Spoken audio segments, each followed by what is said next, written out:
everybody, it's Eric here from Technically Correct, and I've got for you some hanger gameplay on Call of Duty World at War. What a throwback, and speaking of throwbacks, it's a good time to be, going back to these older Call of Duties, because we got Call of Duty 4 Remastered coming in the fall with Infinite Warfare. I'm so excited for both of those games. I think we gotta give Infinity Ward a chance with the Infinite Warfare, but I'm also so excited to get back into Call of Duty 4 with the remastered version. I can't wait to actually finally get my hands on playing the game. So anyway, I want to talk a little bit about Apple's WWDC, which is their Worldwide Developer Conference. It was actually this previous week, and I just love Apple, and I like what they're doing with their software, so I just want to talk a little bit about that. The most important thing they talked about there was iOS 10. Of course, we do a Mac OS, tvOS, and watchOS that they talked about, but iOS is probably the most important because most people have iPhones relative to other Apple products.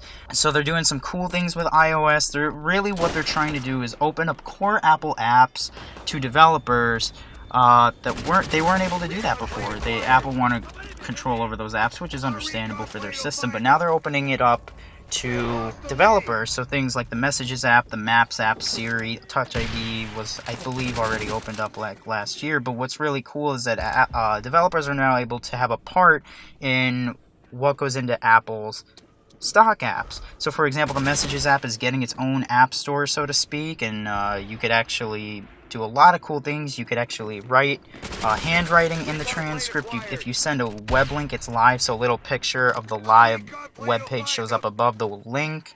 You can have, balloons or fireworks appear behind your text when the recipient opens it, like for emphasis.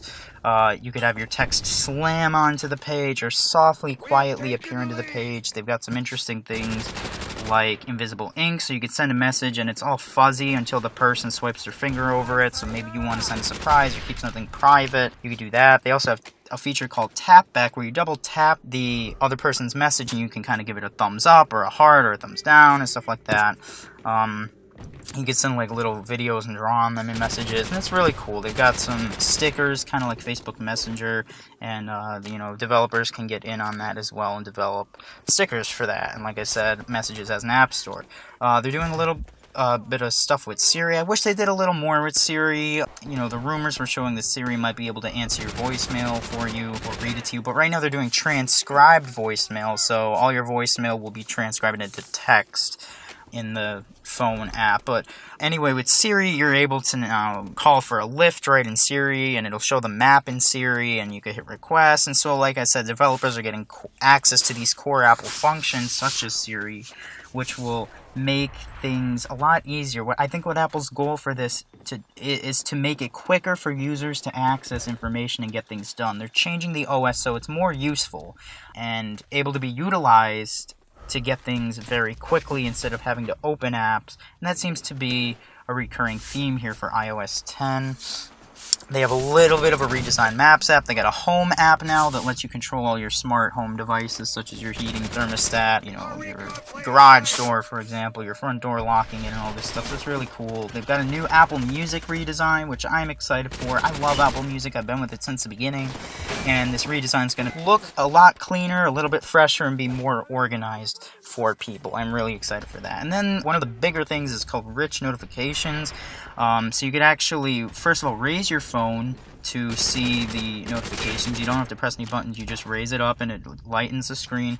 And then if you have a message, for example, you could 3D touch into that message, or I believe you could just hold the touch on non-3D touch devices, and it'll show a live feed of that message string. So if your friend is still texting you, you see the messages incoming live on that screen. Now, you're still on the lock screen. You haven't opened the phone yet, but you're able to see this live message feed. Same with Calendar, same with ESPN. You could actually, if you push into an ESPN notification, you could actually see live gameplay, I'm pretty sure, just by looking at the notification. So that's pretty cool. We got a lot of cool stuff coming there. They have a redesigned news app. And one of the coolest things I like is they've got deep learning and machine learning for the Photos app. So what they're doing is using the on-device technology that you're paying a lot of money for, and it recognizes objects and faces and kind of groups them together in photos. So you can search for photos of beaches or horses or your friend Maria. You know, there's a lot of cool stuff. And what's awesome is that Apple's protecting your privacy, one, by doing it on-device, but they're utilizing the on-device technology and silicon that you're paying a lot of money for. So that's awesome that they're not sending all your photo data into the cloud to get that stuff. Now we have Mac OS. They didn't do a ton with Mac OS Sierra. Of course, they did rename it to Sierra, but you know, it's a nice touch. They're allowing you to use your iPhone with Touch ID to pay for things on the web in Safari. They've got Siri coming to Mac with a few new tricks, so Siri can really help you find files that you need. It can play music, you know, similar stuff to iOS, get the weather and everything. What's awesome is they have iOS to Mac OS copy and paste, so you could actually copy something on your iPhone and paste it right on your Mac. So that's awesome. Apple TV has a few things coming for it. Siri is able to search more information across different apps, such as YouTube. You can actually ask Siri to search a specific video on YouTube. We've got dark mode coming, which changes the UI from light to dark. And you know, the Apple Music app is redesigned.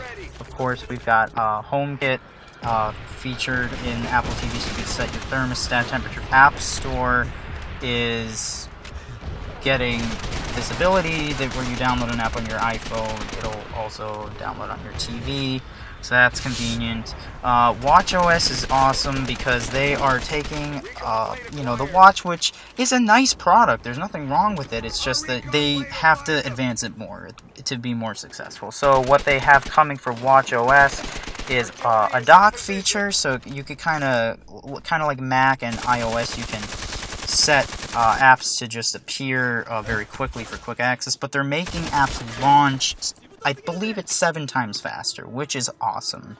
The Apple Watch has come a long way since its release 2 years ago, I believe, or was it 1 year? Oh, it's already, I think it's 1 year, but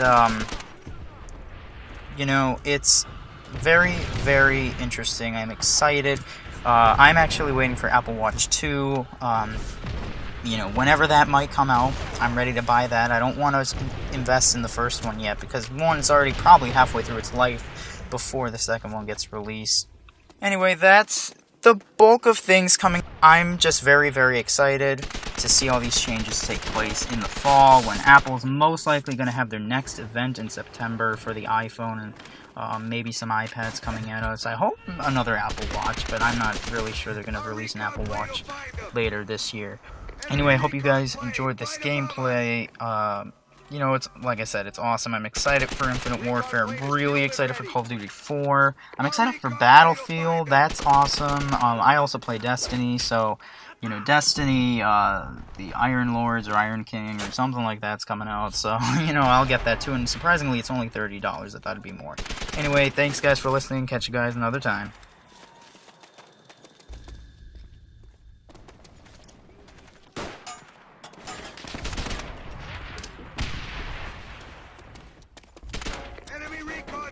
Right above us!